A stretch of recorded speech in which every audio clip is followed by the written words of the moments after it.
Last ক্লাসে আমরা matching information দেখছিলাম, এই ক্লাসে আমরা ম্যাচিং ফিচার্স দেখবো ইনশাল্লাহ। তো এই কোয়েশ্চন টাইপটা ম্যাচিং ইনফরমেশনের সাথে মিল আছে, স্বাভাবিকভাবে বোঝা যাচ্ছে দুইটাতেই ম্যাচিং মিলিয়ে দেখতে হবে। বাট এখানে মিল থাকলেও অমিলেরও জায়গা আছে। অমিলের জায়গাটা হলো এখানে যে এই জায়গায় মূলত আপনাকে মেলাতে হবে এই দুইটা জিনিসের মধ্যে। প্রথমটা হলো কোয়েশ্চনস। কোয়েশ্চন এখানে আছে 19 থেকে 23 পর্যন্ত। আর এখানে লিস্ট অফ রিসার্চার্স, এখানে রিসার্চারের লিস্ট দেওয়া। এই জায়গায় রিসার্চারের লিস্ট না দিয়ে অন্য কোনো জিনিসও দেয়া থাকতে পারে। তো এখানে যেটাই থাকবে ওইটাকে আমরা বলতেছি ফিচার্স। হ্যাঁ, তো এই জন্য আমরা এটার নাম দিয়েছি ম্যাচিং ফিচার্স। নামটা আমার দেয়া না, এটা কেমব্রিজের অফিসিয়াল গাইড যেটা আইএলটিএস এর, ওইটা থেকে আমি বড় করছি। তো মূলত কোয়েশ্চেন থাকবে উপরে, বেশিরভাগ ক্ষেত্রে কোয়েশ্চেনটা উপরে থাকে। উপরে থাকলো বা নিচে থাকলো এটা আসলে ম্যাটার করে না। একটা হলো কোয়েশ্চেনের লিস্ট 19 থেকে 23 এখানে আমরা দেখতে পাচ্ছি। আর একটা হলো আমাদের অপশনের লিস্ট। তো অপশনের জায়গায় আমাদের কারেন্ট যে কোয়েশ্চেন, এটাতে আমরা দেখতে পাচ্ছি যে অপশনের জায়গায় রিসার্চারের নাম লেখা আছে, রিসার্চারদের একটা লিস্ট দেওয়া। জর্জ কুডলা, কেক্সিয়া গাও, জয়েস ভ্যান এক, জনাথন জোনস, তো চারজন রিসার্চারের নাম দেওয়া। তো এই স্পেসিফিক কোয়েশ্চেনের ক্ষেত্রে রিসার্চারের নাম দেওয়া, অন্য কোনো কোয়েশ্চেনের ক্ষেত্রে অন্য কিছুর নাম দেওয়া থাকতে পারে। যেমন এখানে থিওরির নাম দেয়া থাকতে পারে। অন্য কোনো কোয়েশ্চেনে এখানে সাল দেয়া থাকতে পারে। দেয়া থাকতে পারে 1960, 1950, 40, 1910, এরকম কোনো সাল দেয়া থাকতে পারে। তো যে জিনিসটা করতে হবে সেটা হলো, আমরা এই স্পেসিফিক কোয়েশ্চেনটা যদি দেখি রিসার্চারদের, এই যে match each statement with the correct researcher A to D, অর্থাৎ এই যে প্রত্যেকটা কোয়েশ্চন, 19 নম্বর কোয়েশ্চন, এটা একটা স্টেটমেন্ট বা এটা একটা বাক্য, এটা একটা তথ্য। তো এই বাক্যটা কোন রিসার্চারের কথার সাথে মিলতেছে এইটা আমাকে খুঁজে বের করতে হবে প্যাসেজ থেকে। মূলত এটাই হলো আমাদের ম্যাচিং ফিচার্সের কাজ। তো ম্যাচিং ফিচার্সে যদি এই জায়গায় যদি রিসার্চারের নাম না দিয়ে থিওরির নাম দিত, তাহলে সেম জিনিসই করতে হতো, প্যাসেজ থেকে খুঁজে বের করতে হতো যে এই কোয়েশ্চনে যে থিওরি, এটা অপশনের কোন থিওরির সাথে মিলে। এখানে যদি সাল দেয়া থাকতো তাহলে ওইটা প্যাসেজ থেকে খুঁজে বের করতে হতো যে কোন সালে এই থিওরিটা দেয়া হয়েছে বা কোন সালে এই ঘটনাটা ঘটছে। এটা হলো ম্যাচিং ফিচার্সের মুদ্রা কথা। এখন আমরা সরাসরি এটার আনসারিং স্ট্র্যাটেজিতে চলে যাব। আনসারিং স্ট্র্যাটেজির প্রথম পয়েন্ট সব ক্ষেত্রেই সমান, এই জায়গায়ও সমান, সেটা হলো ইনস্ট্রাকশন পড়া। তো ইনস্ট্রাকশনে ক্লিয়ারলি লেখা আছে, আমরা একবার দেখছি, match each statement with the correct researcher A to D, অর্থাৎ এ থেকে ডি পর্যন্ত রিসার্চারদের একটা লিস্ট দেয়া আছে। এরপর কোয়েশ্চেন নাম্বার 19 থেকে 23, এই কোয়েশ্চেন গুলার মধ্যে এক একটা স্টেটমেন্ট দেয়া আছে। এই স্টেটমেন্ট কোন রিসার্চারের, সেটা আমাকে খুঁজে বের করতে হবে, এবং এটা খুঁজে বের করতে হবে প্যাসেজ থেকে।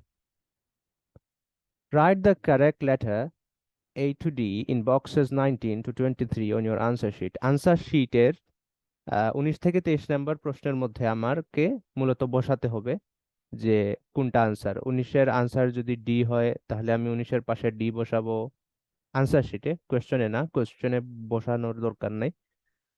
20-র আনসার যদি সি হয় তাহলে আমি 20-র পাশে যে ব্ল্যাঙ্ক ওটাতে সি বসাবো। 21 যদি হয় এ এ বসাবো। আবার 22 যদি ডি হয় ডি বসাবো। আবার 23 যদি সি হয় বা বি হয় তাহলে বি বসাবো। এখানে আমরা দেখতে পাচ্ছি যে পাঁচটা কোয়েশ্চেন আছে আর অপশন আছে চারটা। সো একটা অপশন স্বাভাবিকভাবেই দুইটা কোয়েশ্চেনের বেলায় সত্য হবে। তো এটা আরেকটা জিনিস আমরা বুঝতে পারলাম যে একটা অপশন দুইটা কোয়েশ্চেনের বেলায়ও কার্যকর হতে পারে। যেমন এখানের মধ্যে লিখে দিয়ে দিছে অলরেডি বিশেষ দ্রষ্টব্য হিসেবে, you may use any letter more than once, অর্থাৎ একটা লেটার বা একটা অ্যালফাবেট, একটা অক্ষর আমরা একবারের চাইতে বেশিও বেশিবারও ব্যবহার করতে পারি, একবারের অধিক বা একাধিকবার ব্যবহার করতে পারি। আচ্ছা। এখন প্রশ্ন হলো যে আমরা এটা কিভাবে সলভ করব, প্যাসেজ থেকে কিভাবে খুঁজে বের করব। তো এইটা খুঁজে বের করার ক্ষেত্রে আমরা কয়েকটা জিনিস করতে পারি। এর মধ্যে একটা হচ্ছে যে এই যে কোয়েশ্চন আছে, এই কোয়েশ্চনটা আমরা সলভ করব না, বরং আমরা অন্য কোয়েশ্চন সলভ করব, এবং অন্য কোয়েশ্চন সলভ করতে গিয়ে আমরা এই নামগুলা দাগিয়ে ফেলবো। যেমন জর্জ কুডলা, কেইক্সিয়াগাও, বা জয়েস ভ্যান এক, জোনাথন জোন্স, এই নামগুলা প্যাসেজের যত জায়গায় আছে সব জায়গায় আমরা এগুলা দাগিয়ে ফেলবো। তারপর আমরা একটা একটা করে মিলাবো। যেমন জর্জ কুডলার উক্তিতে যাব, জর্জ কুডলার নাম যেখানে আসছে ওইখানে জর্জ কুডলা কি বলছে ওইটার সাথে ওইটা আমি পড়বো। ওইটা পড়ার পর আমি এই যে কোয়েশ্চেন গুলা পড়বো, 19 নম্বর কোয়েশ্চেন পড়বো, পরে দেখবো যে জর্জ কুডলার কথার সাথে 19 নম্বর কোয়েশ্চেন মিলতেছে কিনা। যদি মিলে তাহলে 19-এর পাশে আমি বসাবো এ, জর্জ কুডলা। যদি না মিলে তাহলে আমি 20 নম্বর কোয়েশ্চেনে চলে যাব, 20 নম্বর কোয়েশ্চেনের সাথে মিলাবো, 20 নম্বর কোয়েশ্চেনের সাথে যদি মিলে তাহলে 20 নম্বরে এ বসাবো, না মিললে পরেরটাতে চলে যাব, মিললেও পরেরটাতে যাব। কারণ একাধিক প্রশ্নের উত্তর সেম হতে পারে। তো এইভাবে একটা একটা করে আমি প্রত্যেকটা অপশন দেখব। অনেকটা ম্যাচিং ইনফরমেশনের মতো, ম্যাচিং ইনফরমেশনের মধ্যে যেভাবে আমরা প্যাসেজ পড়ে তারপর কোয়েশ্চেন গুলার সাথে মিলাইছি, এখানেও অনেকটা সেম, এই জায়গায় সিমিলারিটি আছে। যে আমি জর্জ কুডলা বা প্রত্যেকটা রিসার্চারের কথা পড়ব, এরপর প্রত্যেকটা স্টেটমেন্টের সাথে আমি মিলিয়ে দেখব যে কোন স্টেটমেন্টের সাথে মিলতেছে, কোন কোয়েশ্চেনের সাথে মিলতেছে। যেটার সাথে মিলবে আমি বুঝতে পারবো যে ওইটাই আমার আনসার। আচ্ছা। তো এটা আমরা আলাদা কেন অন্য কোয়েশ্চেন পড়ার সময় করব, যেমন ফর এক্সাম্পল আমাদের যদি দেখা যায় ম্যাচিং ইনফরমেশন থাকে একই কোয়েশ্চেন পেপারে যদি ম্যাচিং ইনফরমেশন থাকে, তাহলে আমরা চাইলে ম্যাচিং ইনফরমেশন সলভ করার সময় এগুলা এই কাজটা সেরে ফেলতে পারি। তাদের নামগুলা আমরা আন্ডারলাইন করে ফেলতে পারি, তাহলে আমাদের এক ঢিলে দুই পাখি মারা হয়ে গেল। কেন? কারণ আমি যদি শুধু এইটার জন্য ডেডিকেটেড টাইম দিতে চাই তাহলে দেখা যাবে যে আমার পুরো পেসেজ পড়তে হবে, পুরো পেসেজ তন্ন তন্ন করে খুঁজে এদের নাম বের করতে হবে। তো এক্সট্রা টাইম যদি আমার দেওয়ার দরকার না হয়, যদি ম্যাচিং ইনফরমেশন অলরেডি থাকে, তাহলে ম্যাচিং ইনফরমেশনের সাথে এটাকে যদি আমি ইন্টিগ্রেট করতে পারি, ইন্টিগ্রেট যদি করে ফেলি, সমন্বয় করে ফেলি, তাহলে কিন্তু আমার সময় বেঁচে যাবে। রিডিং সেকশনে তো সময় খুবই গুরুত্বপূর্ণ একটা ইস্যু। এই জন্যই মূলত আমি এটা সাজেস্ট করি যে আমরা অন্য কোনো কোয়েশ্চন সলভ করার সময় বা ম্যাচিং ইনফরমেশন না থাকলে অন্য কোনো কোয়েশ্চন, ট্রু ফলস নট গিভেনও যদি থাকে, ওইটাও সলভ করার সময় আমরা চাইলে এই নামগুলো আন্ডারলাইন করে ফেলতে পারি।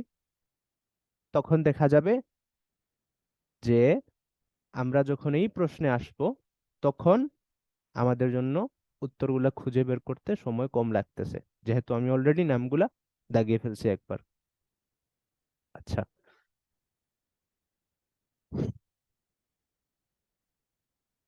তো স্বাভাবিকভাবে আরেকটা জিনিস আমরা করব, সেটা হলো যে আমরা যখন এই স্টেটমেন্ট গুলা পড়বো, জর্জ কুডলার স্টেটমেন্ট যখন আমরা প্যাসেজ থেকে পড়বো বা এখান থেকে এখানের সাথে মিলাবো, তখন আমরা চাইলে এগুলার মধ্যে কিওয়ার্ড দাগিয়ে ফেলতে পারি যেগুলা খুবই ক্রুশাল। অর্থাৎ যেই শব্দগুলা বা যেই বাক্যাংশগুলার কারণে পুরো বাক্যের অর্থ চেঞ্জ হয়ে যেতে পারে বা পুরো বাক্যের মর্ম নির্ভর করতেছে যেগুলার উপর, ওই অংশগুলো আমরা চাইলে দাগিয়ে নিতে পারি, যেন এগুলা আমাদের নজরে একটু বেশি থাকে। যেমন 19 নম্বর কোশ্চেনে যদি আমরা দেখি, domestication of certain plants could allow them to adapt to future environmental challenges। এইখানে আমার মনে হচ্ছে যে এই অংশটাই, বাক্যাংশটা খুবই গুরুত্বপূর্ণ। আহ, পাশাপাশি এই শব্দটাও গুরুত্বপূর্ণ, যে ফিউচার এনভায়রনমেন্টাল চ্যালেঞ্জেস, যে ভবিষ্যতে পরিবেশগত যেই সমস্যা আসতে পারে ওইগুলার সাথে এটা মানিয়ে নিতে পারবে, এরকম একটা প্রজেক্ট, এমন এমন একটা প্রজেক্ট নিয়ে কথা হচ্ছে। তো এখন আমরা যখন প্যাসেজটা পড়বো তখন দেখা যাবে যে আমাদের মাথায় ক্লিক করবে, আমরা যেহেতু মূল মর্মটা পড়ে ফেলছি। আচ্ছা, এগুলোই হলো মূলত আহ, মূল আনসারিং স্ট্র্যাটেজি। বাদ বাকি আমরা আনসারিং স্ট্র্যাটেজি গুলা পয়েন্ট আকারে একবার দেখে নেব ইনশাল্লাহ। এক, read the instructions carefully as always. Read all the options. অপশনগুলো আমরা একবার পড়ে ফেলবো, তবে অপশনগুলা শুরুতেই পড়া খুব বেশি প্রয়োজনীয় না। আপনার যদি মনে হয় যে সময় আছে তাহলে পড়েন, সময় না থাকলে পড়ার খুব একটা দরকার নাই, কারণ এমনিতেই আপনাকে পড়তে হবে কয়েকবার। সো প্রশ্ন সলভ করতে গিয়ে যেহেতু আপনি কয়েকবার পড়বেনই, ওই সময়টা আপনার কাজে লাগবে। আপনি কয়েকবার পড়লে দেখা যাবে এমনিতেই আপনার মাথার মধ্যে অপশনগুলো ঢুকে যাচ্ছে। Understand and underline the keywords. আমরা কিওয়ার্ড গুলা দাগিয়ে ফেলবো যেন আমাদের মর্ম ধরতে আরো বেশি সহজ হয়। Underline the feature names in the passage. তো এটা আমি অলরেডি বলছি যে প্যাসেজে আমরা অন্য কোনো কোয়েশ্চেন টাইপ সলভ করার সময় বা অন্য কোনো কোয়েশ্চেন টাইপ সলভ না করে যদি ডাইরেক্ট এটা সলভ করতে চাই, এরপরে আমরা যেটা করব যে প্যাসেজ থেকে এই যে ফিচার নেম যেগুলো আছে, যেমন এখানে আমরা রিসার্চারদের নাম দেখছি আমাদের এই স্পেসিফিক কোয়েশ্চেন টাইপে, স্পেসিফিক কোয়েশ্চনে। তো রিসার্চারদের নাম আমরা আন্ডারলাইন করে ফেলবো, এতে করে আমাদের জন্য টাইম ম্যানেজমেন্টটা ইজিয়ার হবে। Match the information from the passage with the options and determine. আমরা প্যাসেজের ইনফরমেশনের সাথে স্টেটমেন্ট, কোয়েশ্চনের স্টেটমেন্টের ইনফরমেশন গুলা মিলাবো। যদি মিলে তাহলে তো ভালো, না মিললে আমরা অন্য অপশনের সাথে মিলাবো। The answers may not come in order. তো স্বাভাবিকভাবে এখানে আনসার গুলা আসলে সিরিয়ালে আসবে না। কোয়েশ্চন, আমরা জানি যে রিডিং সেকশনের বেশিরভাগ কোয়েশ্চন টাইপের মধ্যেই কোয়েশ্চনের যে সিরিয়াল, ওই সিরিয়ালই পেসেজে উত্তরগুলো আসে। 1 নাম্বার প্রশ্নের উত্তর আগে থাকে, 2 নাম্বারটা এর পরে থাকে, 3 নাম্বারটা এর পরে থাকে বেশিরভাগ কোয়েশ্চনের ক্ষেত্রে। বাট যে যে কোয়েশ্চেন টাইপের ক্ষেত্রে এরকম থাকে না, এর মধ্যে একটা হচ্ছে ম্যাচিং ফিচার্স, যেটা আমরা এখন সলভ করতেছি। এটাতে সিরিয়ালি থাকবে না। সো প্যাসেজের যে কোনো জায়গায় আপনার আনসার গুলা থাকতে পারে।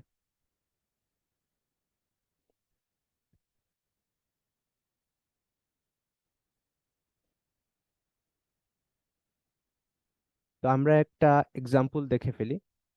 একটা এক্সাম্পল দেখার পর আমি সময় দিয়ে দেব আহ, আপনাকে নিজে সলভ করার জন্য।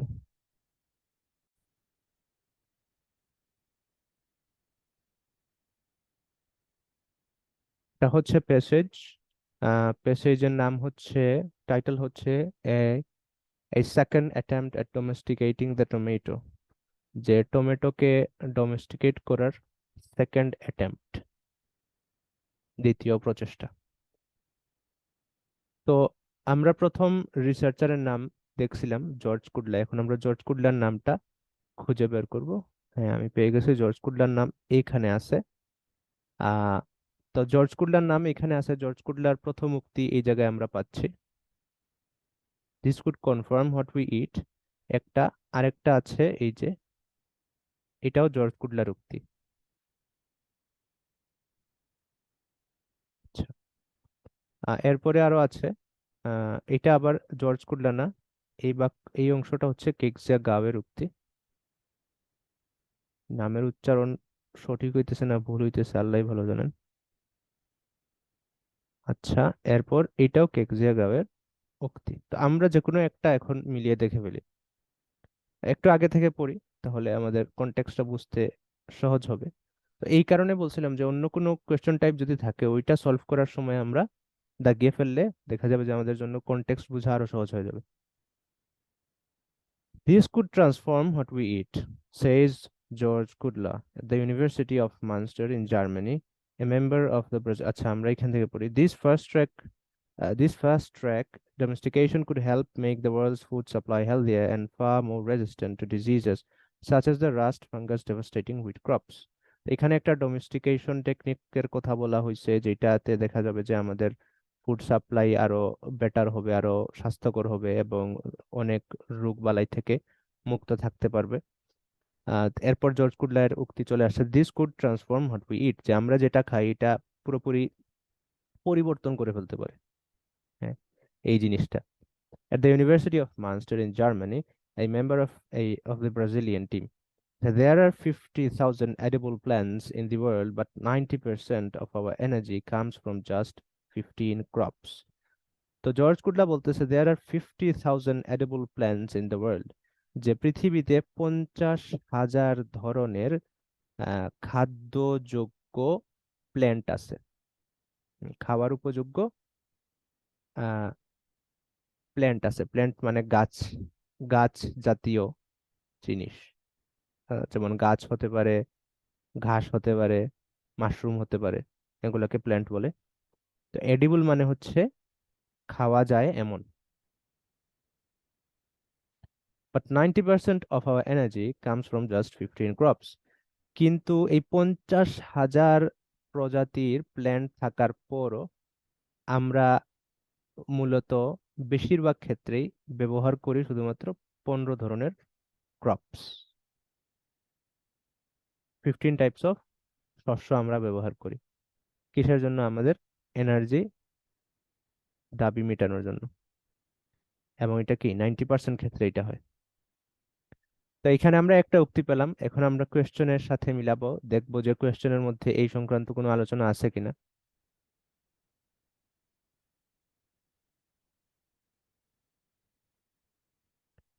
ঠিক আছে, এখন আমরা কোয়েশ্চেনগুলো একবার পড়ে ফেলি। প্রথম হচ্ছে domestication of certain plants could allow them to adapt to future environmental challenges। না, এখানে এই সংক্রান্ত কোনো আলোচনা নাই। The idea of growing and eating unusual plants may not be accepted on a large scale। এই সংক্রান্ত কোনো আলোচনাও নাই। It is not advisable for the future direction of certain research to be made public। এই সংক্রান্ত কোনো আলোচনাও নাই। Present efforts to domesticate one wild fruit are limited by the costs involved। এই সংক্রান্ত কোনো আলোচনাও নাই। Humans only make use of a small proportion of the plant food available on earth। যে হিউম্যানস বা মানব জাতি only make use of, যে ব্যবহার করে, খুব কম, a small proportion, খুব কম একটা অংশ, খুব ক্ষুদ্র একটা অংশ ব্যবহার করে। কিসের ক্ষুদ্র অংশ ব্যবহার করে? দ্য প্লান্ট ফুড, অর্থাৎ উদ্ভিদজাত খাবারের খুব ক্ষুদ্র একটা অংশ মানবজাতি ব্যবহার করে থাকে। অ্যাভেলেবল অন আর্থ, অর্থাৎ পৃথিবীতে যত ধরনের উদ্ভিদ আছে এর মধ্যে খুব অল্প সংখ্যক উদ্ভিদই আমরা বা মানবজাতি ব্যবহার করে থাকে। সো আমাদের 23 নম্বর কোয়েশ্চেনের সাথে কিন্তু জর্জ কুডলার কথাটা মিলতেছে। যেহেতু মিলতেছে সেহেতু এই যে আমরা অপশন এ তে আছে জর্জ কুডলা, আমরা 23 নম্বর কোয়েশ্চেনের পাশে দিয়ে দিব এ। আনসার শিটে আমরা লিখে ফেলবো এ। তো ঠিক এইভাবে আমরা বাকিগুলা প্রশ্নের উত্তরও সলভ করব। আর এখানে আমরা যদি একটু খেয়াল করি তাহলে এই সেম কোয়েশ্চেনের মধ্যেই আমরা দেখতে পারবো যে 14 থেকে 18 নাম্বার কোয়েশ্চেন হচ্ছে ম্যাচিং ইনফরমেশনের। তো ম্যাচিং ইনফরমেশন যদি আমরা সলভ করে ফেলি আগে, তাহলে ম্যাচিং ইনফরমেশন সলভ করার সময় আমরা চাইলে এই যে রিসার্চারদের নামগুলা সিলেক্ট করে ফেলতে পারবো। রিসার্চারদের নামগুলো আমরা খুঁজে বের করে করে আন্ডারলাইন করে ফেলতে পারবো, এই যে এখানে যাদের নাম আছে। এতে আমাদের জন্য এই ম্যাচিং ফিচার্স কোয়েশ্চেন টাইপটা সলভ করা সহজ হয়ে যাবে। সো আমরা এখন যেটা করতে পারি, আমরা প্রথমে এটা সলভ করতে পারি 14 থেকে 18, এবং তারপর আমরা এইটা সলভ করতে পারি 19 থেকে 23। তো এখানে এখানে আছে 5টা প্রশ্ন এবং উপরে আছে আরো 5টা প্রশ্ন, অর্থাৎ 10টা প্রশ্ন। 10টা প্রশ্নের জন্য আমি টোটাল 15 মিনিট সময় দিলাম। 15 মিনিটের মধ্যে আপনারা এগুলা সলভ করে ফেলুন। 15 মিনিট পর আবার দেখা হবে, কথা হবে ইনশাল্লাহ।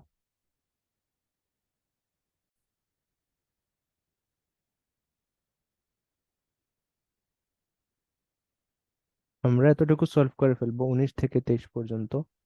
ম্যাচিং ইনফরমেশনটা এখন আর সলভ করতেছি না।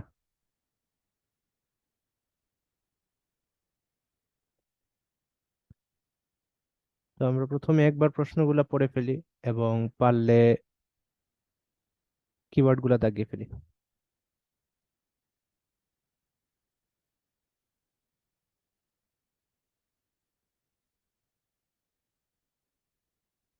Domestication of certain plants, কিছু উদ্ভিদ, could allow them to adapt to future environmental challenges. The idea of growing and eating unusual plants may not be accepted on a large scale. যে unusual বা যে উদ্ভিদগুলার সাথে আমরা সাধারণত পরিচিত না, ওইগুলা গ্রো করানো এবং ওগুলা খাওয়ার যে আইডিয়াটা, এটা আসলে লার্জ স্কেলে গ্রহণযোগ্য নাও হতে পারে, মানুষ এটা মেনে নাও নিতে পারে। It is not অ্যাডভাইসেবল for the future direction of certain research two be made public. যে একটা নির্দিষ্ট রিসার্চের কথা বলা হয়েছে, যে এই নির্দিষ্ট একটা রিসার্চকে পাবলিকের সামনে আনাটা ঠিক হবে না ফিউচারের কথা চিন্তা করলে। Present efforts to domesticate one wild fruit are limited by the costs involved. যে একটা ওয়াইল্ড ফ্রুটের ব্যাপারে আলোচনা হচ্ছে, একটা আহ, বন্য ফলের ব্যাপারে আলোচনা হচ্ছে। এই বন্য ফলটাকে গৃহায়ন করার যে বর্তমান যে প্রচেষ্টা, এটা প্রচেষ্টাটা সীমিত সীমিত হয়ে যাচ্ছে কেন?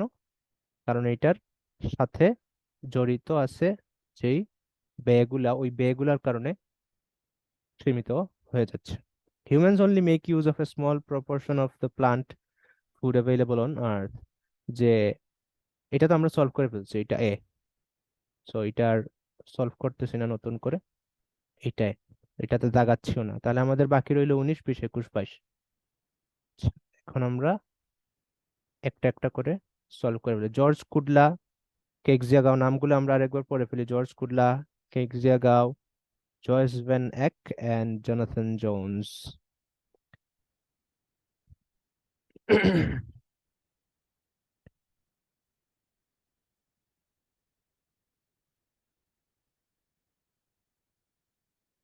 তো জর্জ কুডলার এই জায়গাটা আমরা দেখছি আগে, এবং এই জায়গাটা আমরা সলভ করে ফেলছি। এই যে এখানে জর্জ কুডলার যে নাম। সো এখন আমরা পরের অংশে চলে যাবে। পরের অংশে কেকজিয়া গাওয়ের নামটা আমরা দেখতে পাচ্ছি। এখানে কেকজিয়া গাও এর স্টেটমেন্ট বা বক্তব্য আছে এতটুকু প্লাস এতটুকু।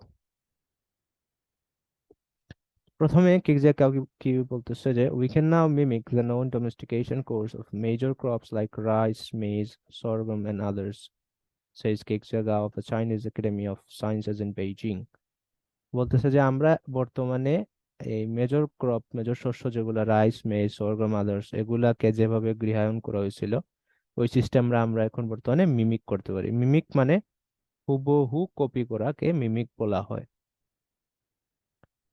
Then we might try to domesticate plants that have never been domesticated. যে এই প্লান্ট গুলা আমরা যেগুলা অলরেডি ডোমেস্টিকেট করতে পারছি, গৃহায়ন করতে পারছি, ওইগুলাকে মিমিক করে আমরা চাইলে এমন অনেক প্লান্ট ডোমেস্টিকেট করতে পারবো যেগুলা আগে কোনো দিনও ডোমেস্টিকেটেড হয় নাই। আচ্ছা, তো কেকজিয়া গাও বলতেছে যে আমরা চাইলে এমন অনেক প্লান্ট ডোমেস্টিকেট করতে পারবো যেগুলো আগে কোনোদিন ডোমেস্টিকেটেড হয় নাই। এখন আমরা দেখবো যে এই কথাটা প্রশ্নের কোনোটার সাথে মিলছে কিনা। দেখি তো প্রশ্নের কোনো অপশনের সাথে মিলতেছে কিনা। Domestication of certain plants could allow them to adapt to future environmental challenge, এটার সাথে মিলতেছে না। The idea of growing and eating, এইটার সাথেও মিলতেছে না। এইটা 21-এও মিলতেছে না, আবার 22-এর সাথে মিলতেছে না। তাহলে এই অংশটা কোনোটার সাথেই আমরা মিলাতে পারতেছি না। তাহলে আমরা এর পরে চলে যাই। হুম। এই পেজে সম্ভবত কারো নাম নেই, কারো কথা দেওয়া নাই, উল্লেখ করা নাই। যদি থাকে তাহলে আমরা পরে এসে দেখবো আবার। আপাতত আমরা নিচে চলে যাই। আচ্ছা, কুডলার কথা আবার আসছে, আমরা দেখি। কুডলার team made 6 changes all together. যে কুডলার যে টিম ছিল, জর্জ কুডলার টিম, তারা মোট 6 ধরনের পরিবর্তন করছে। For instance, they triple the size of fruit by editing a gene called fruit weight and increase the number of tomatoes per truss by editing another called multiflora. যে কুডলার team কি করছে, genetic engineering এর মাধ্যমে আহ ফলের size 3 গুণ করে ফেলছে, এবং আরেক জায়গায় টমেটোর নাম্বার বাড়িয়ে ফেলছে। While the historical domestication of tomatoes, আচ্ছা এখানে তো আমাদের পড়ে লাভ নেই, কুডলার নাম যেখানে আছে আমরা ওইখানে পড়ি। তো এখানে আমরা এক জায়গায় কুডলার নাম পেলাম, এই যে কুডলা। কুডলা কি বলতেছে, they are quite tasty size Kudla, a little bit strong and very aromatic. Kudla কোনো একটা ফলের ব্যাপারে মন্তব্য করতেছে যে এগুলা বেশ টেস্টি বা সুস্বাদু, এ লিটল বিট স্ট্রং একটু কড়া, এন্ড ভেরি অ্যারোম্যাটিক, অ্যারোম্যাটিক মানে সুঘ্রাণযুক্ত বা ঘ্রাণযুক্ত। তো আমার মনে হয় অপশনে এই সংক্রান্ত কোনো আলোচনা নাই, এই কারণে আমি আর প্রশ্নের মধ্যে যাচ্ছি না মিলানোর জন্য, আমরা পরবর্তীতে চলে যাই। মিনহোয়াইল জয়েস ভ্যান এক, আরেকজনের নাম আমরা পেলাম জয়েস ভ্যান এক, এট দ্য বয়েস Thomson Institute in New York State decided to use the same approach to domesticate the ground cherry or golden berry for the first time. যে জয়েস ভ্যান এক কি করছে, সেও সেম টেকনিক অ্যাপ্লাই করছে ground berry বা golden বেরিকে domesticate করার জন্য। This fruit looks similar to the closely related cape gooseberry, যে এই ফলটা আরেকটা ফলের সাথে অনেক বেশি মিলে, ওই ফলের নাম হলো কেপ গুজবেরি। তো ভেকের বক্তব্য আমরা পাই নাই এখনো, এই জায়গায় পাইছে। আচ্ছা, সেইজ ভ্যান এক, সো এই জায়গায় ভ্যানের বক্তব্য পাবো। There is potential for this to be a commercial crop. Van বলতেছে কি, যে তারা যেই ফলের কথা, ফল নিয়ে কাজ করতেছে ওইটা কমার্শিয়াল ক্রপ, তারা যে ক্রপ নিয়ে কাজ করতেছে, যে শস্য নিয়ে কাজ করতেছে ওইটা কমার্শিয়ালি ইউজ হওয়ার ভালো একটা সম্ভাবনা আছে। বাট শি অ্যাডস, কিন্তু সে এটা বলতেছে যে taking the work further would be expensive, যে কাজটাকে এগিয়ে নিয়ে যাওয়া ব্যয়বহুল হবে। Because of the need to pay for a licence for the CRISPR technology and get regulatory approval, যে লাইসেন্স করার জন্য এবং অ্যাপ্রুভাল পাওয়ার জন্য দেখা যাবে যে খরচ করতে হচ্ছে, ওই কারণে এটা ব্যয়বহুল হয়ে যাবে, অর্থাৎ এক্সপেন্সিভ হয়ে যাবে, খরচ বেড়ে যাবে। তো খরচ সংক্রান্ত একটা পয়েন্ট আমরা পড়ছিলাম, ওইটা আমরা দেখি।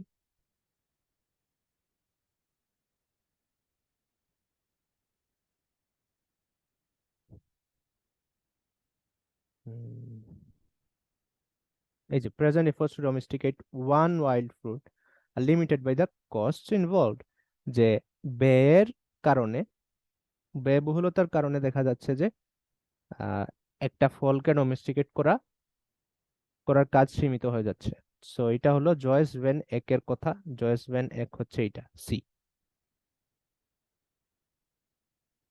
সো এটার পাশে আমরা সি দিয়ে দিলাম, আর এটা হলো এ, জর্জ কুল্লা। তাহলে এখন আমাদের বাকি থাকলো তিনটা, এই তিনটা বাকি থাকলো, এই তিনটা আমাদেরকে খুঁজে বের করতে হবে।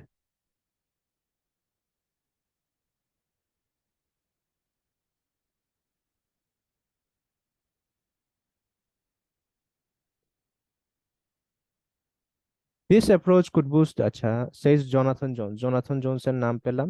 দেখি আমাদের এখানে আর কার কার নাম আছে, সবার নাম আমরা বের করে ফেলি, তাহলে একটা কাজ এগিয়ে গেল।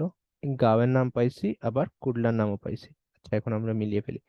This approach could boost the use of many obscure plants, সেইজ Jonathan Jones, যে এই কাজের কারণে দেখা যাবে যে মেনি অবসকিউর, অবসকিউর মানে অপরিচিত বা অব্যবহৃত বিভিন্ন উদ্ভিদের কাজ বেড়ে যেতে পারে।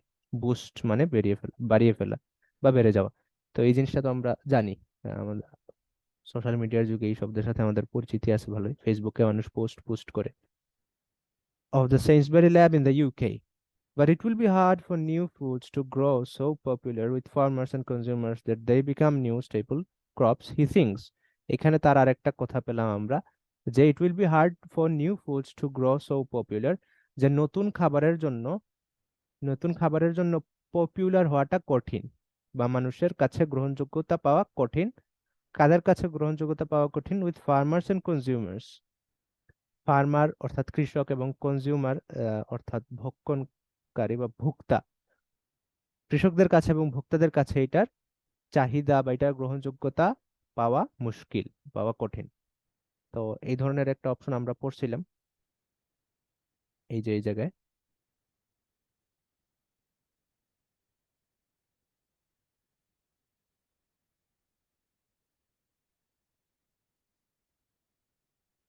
দি আইডিয়া অফ গ্রোয়িং, এই যে the idea of growing may not be accepted on a large scale, যে ব্যাপকভাবে এটা গ্রহণযোগ্য নাও হতে পারে। নতুন নতুন এবং অপরিচিত উদ্ভিদের ব্যবহারটা ব্যাপকভাবে আমাদের কাছে গ্রহণযোগ্য, মানুষের কাছে গ্রহণযোগ্য নাও হতে পারে। তো এটা কার কথা আমরা পাইছি?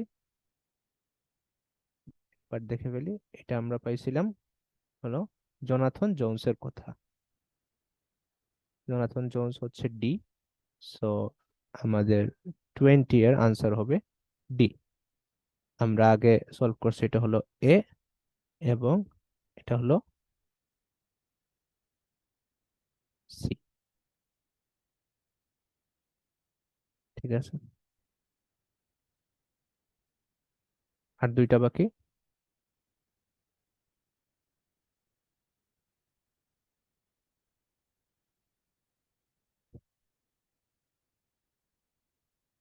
এই যে গাও, গাওয়ের কথা আসছে। The three teams already have their eye on other plans that could be catapulted into the mainstream. যে তিনটা টিমের নজর আছে আর একটা উদ্ভিদের দিকে, যে উদ্ভিদটা কি ধাক্কা দিয়ে মেইন স্ট্রিমে আনা যাবে, মূলধারায় নিয়ে আসা যাবে, including foxtail, oatgrass and cowpea. এই এর মধ্যে আছে এইগুলা।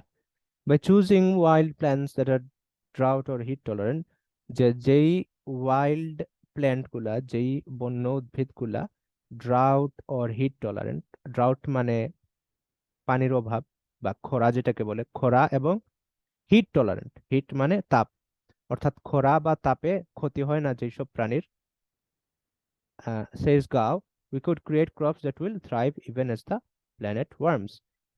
তো এইগুলা যদি আমরা ডোমেস্টিকেট করতে পারি বা ব্যবহার করতে পারি, তাহলে দেখা যাবে যে পৃথিবীর উষ্ণতা বাড়লেও আমাদের সমস্যা হচ্ছে না, কারণ এগুলো উষ্ণ পরিবেশও মানিয়ে নিতে পারবে। তো এখানে আমরা পেলাম কি, যে পরিবেশগত পরিবর্তন হওয়ার পরও এগুলা কাজে লাগবে যদি আমরা এগুলাকে ডোমেস্টিকেট করতে পারি বা এগুলাকে যদি আমরা মেইন স্ট্রিমে নিয়ে আসতে পারি। এই অপশনটা আমাদের 19-এর সাথে মিলতেছে। 19-এ কি বলা হয়েছে? Domestication of certain plants could allow them to adapt to future environmental challenges, যে ভবিষ্যৎ পরিবেশগত যে সমস্যা, যে চ্যালেঞ্জ গুলা, ওগুলার মুখোমুখি টিকে থাকতে পারবে, ওগুলোর সাথে মানিয়ে নিতে পারবে। তো এটা কার আবিষ্কার, কার বক্তব্য? কেক্সিয়া গাও, পি। আমাদের আর লাস্ট একটা বাকি, এটা হলো 21 নাম্বারটা বাকি। বাকি বাকি সবগুলো আমরা আনসার পেয়ে গেছি। সো আর একটা বাকি, এবং আমাদের প্যারাগ্রাফও মাত্র একটা বাকি। আশা করতেছি এই লাস্ট প্যারাগ্রাফে আমরা আমাদের আনসারটা পেয়ে যাব। ওকে, here we can see the name of Kudla, but Kudla didn't want to reveal which species were in his team's sights. যে কুডলা কি করে নাই, এটা প্রকাশ করতে চায় নাই যে তার টিমের নজরে, তার যেই গবেষণা টিম, তাদের নজরে নজরে কোন কোন প্রজাতির উদ্ভিদগুলো আছে, ওইটা কুডলা মানুষের সামনে প্রকাশ করতে যাচ্ছে না। Because CRISPR has made the process so easy, anyone with the right skills could go to their lab and do this. যে এই জিনিসটা দেখা যাবে যে প্রবলেম তৈরি হতে পারে, এটা যদি সে সবার সামনে উন্মুক্ত করে ফেলে, পাবলিকের সামনে যদি উন্মুক্ত করে ফেলে, কারণ প্রসেসটা অনেক ইজি, যে কেউ চাইলে এটা নিয়ে কাজ করতে পারবে। যাই হোক, সো আমরা আসলে আনসারটা পেয়ে গেছি। আমাদের যে অপশনটা বাকি ছিল ওইটা কি বলতেছে, যে it is not অ্যাডভাইসেবল for future direction of certain research two be made public, যে পাবলিকলি প্রকাশ্য করে ফেলাটা অ্যাডভাইসেবল না, ভালো হবে না। এটা কার মত? এটা হলো জর্জ কুডলার মত। আচ্ছা, জর্জ কুডলার আরেকটা মত আমরা পাইছি, এটা এটার সাথে মিলছে। 22 আমরা পাইছিলাম সি, 20 আমরা পাইছিলাম বি, এবং 19 আমরা পাইছিলাম